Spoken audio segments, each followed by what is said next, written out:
Welcome back to another episode of From Heart to Shelf, MiniMusings of an Indie Author. I'm so glad that you have joined me on this journey, and I hope you've enjoyed this month's recordings episodes in this series. I've had a lot of fun recording them and sharing them with you. So this month we've been talking about the heart behind the reader experiences I offer. I've talked about my book club, the summer reading challenge, other challenges throughout the year, what I offer for book clubs, as well as just author chats that I sometimes host. So I hope that you have enjoyed getting to know a little bit of why I offer these things and why I think they're important and why I love them so much. And today I just wanted to round it out by talking a little bit about how these reader experiences offer unity to like-minded literary folks. First, this kind of spins a little bit off the last episode where I was talking about how these reader experiences can help combat loneliness, right? Stories really do bring people together. They bring us comfort. They bring us companionship in some form or fashion. And so my book club members and my challenge participants over the years have expressed gratitude to me for a place where they can just come and gush about whatever book they're reading and talk about book characters like they're real people, and everyone around them totally gets it and feels the same way.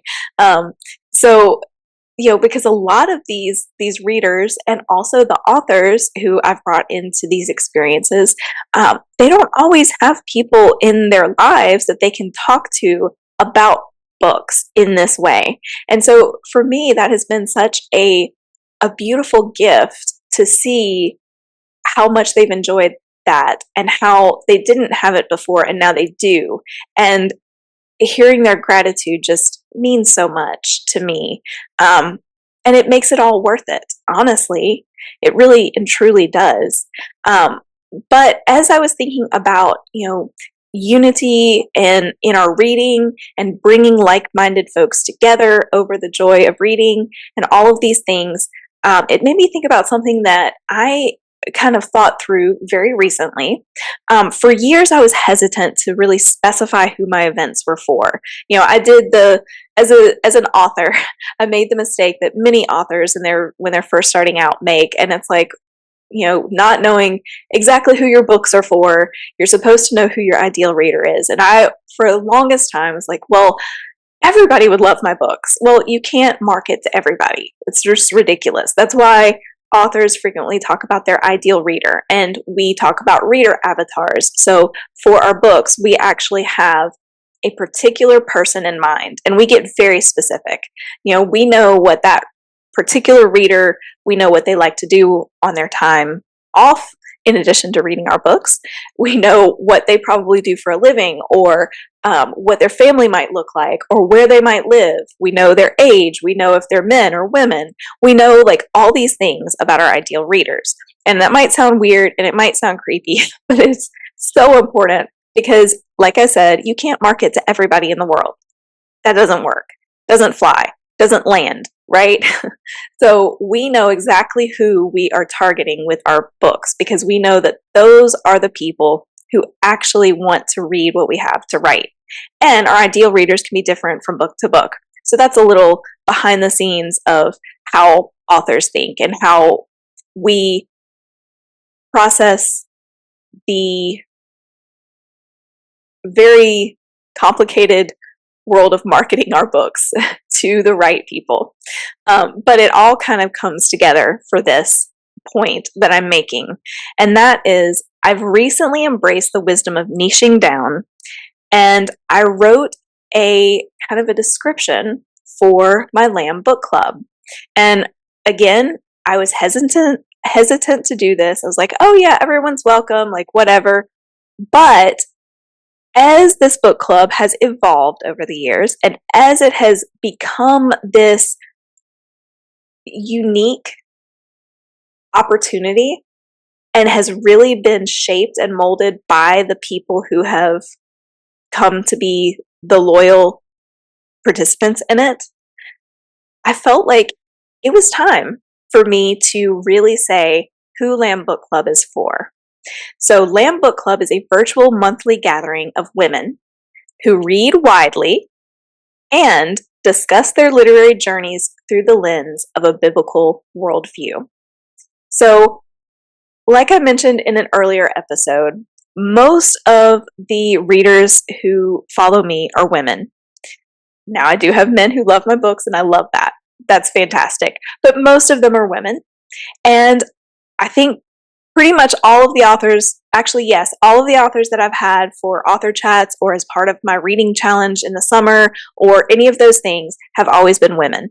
So it just makes sense that what I offer is primarily for women, and the book club definitely is.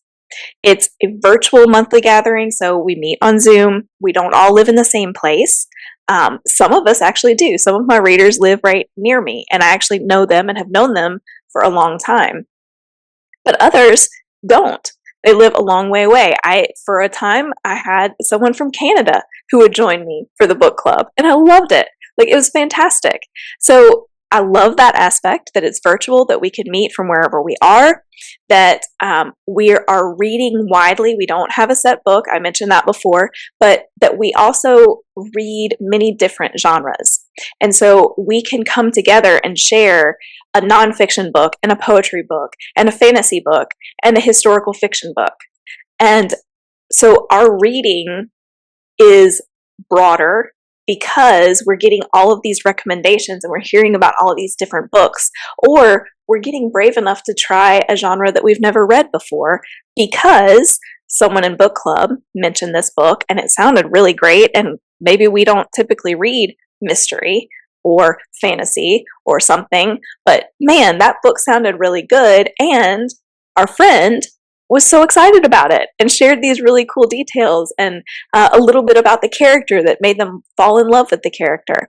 So that is another thing that I love about how we can share these different things. And this is how I read, and this is how I write. I don't write in one genre. I write fantasy, I write historical fiction, I write contemporary fiction, I write contemporary Western, I write nonfiction for writers, and I write nonfiction for, that's more of like memoir style or essay style. So yeah, I don't read and write one thing.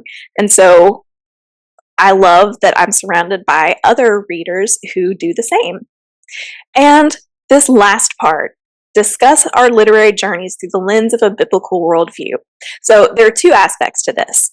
One is I have often felt out of place because I don't necessarily fit in well in Christian book groups on social media, because some of those groups are very adamant that they only read what is labeled as Christian fiction.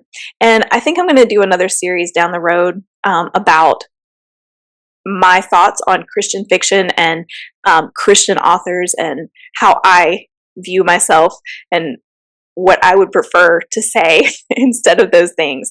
And this is not in any way to say that I disagree with someone who will only read Christian fiction. That is so fine. In fact, I think that that's super important because some people are very convicted that that is important for them. And I would never want to dismiss someone's convictions. So I want to make that very, very clear. But I don't have that conviction. And I felt a little out of place. Then I would go to other reading groups and they would be reading things that, quite honestly, as a Christian, I didn't think I could or should read. And I wasn't into that. There are certain genres that I will not read. But at the same time, I read widely. And I do read a lot of things that perhaps some people, especially those who would only read Christian fiction, they might be offended at some of the things that I read. But what I have always done in my personal reading is read things through the lens of having a biblical worldview. So everything that I read, I'm going to hold it up to Scripture. I'm going to not always agree with certain things, but I'm also often going to read things that I may not agree with, but I'm going to learn from. And again, there are still other things that I'm just simply not going to read. And what has been beautiful about how the book club has grown and evolved over the years around the women who have come to be part of it is that we all do the same thing. We all read widely. We don't just read Christian fiction, but we are all Christians. And so often our conversations lean toward the biblical and toward our worldview. And the way that we approach and discuss these books, that often comes up. So it makes sense that I should let people know that this is what Lamb Book Club is all about. These are the people who are in it. And if this sounds like your kind of thing, man, we would love to have you. If this sounds like, no, that's not exactly how I would approach reading, or maybe I would prefer to have a more open group with men involved as well, then hey, that is so fine. But you know what to expect. You know what we have to offer, what we do on a monthly basis. And I hope you'll join us. I hope that it's a good fit for you because we'd love to have you. So yeah, this is just a little sneak peek at how I think my reader experiences offer unity for like-minded literary folks. Another thing that I did mention earlier in this series was how I try to bring in authors who are going to be popular amongst the people who follow me. I'm not going to bring in somebody who writes stuff that I know my audience wouldn't read. So, and I'm unapologetic for that. But it makes sense. Like, why would I bring in someone that I don't have any readers for them? That's wasting everyone's time. So I love this opportunity to be able to tailor the reading experiences for the people who want them, and to make sure that we're coming together as a group of people who we may read very different things. We may have different opinions about the types of books that we would or wouldn't read, but we can come together in some form of unity in these reader experiences, whether it's the challenge in the summer, some of the others throughout the year, the book club, like I mentioned, or something else. So I hope you've enjoyed this episode, and I will see you next month for a brand new topic of From Heart to Shelf, Mini Musings of an Indie Author. Share the read.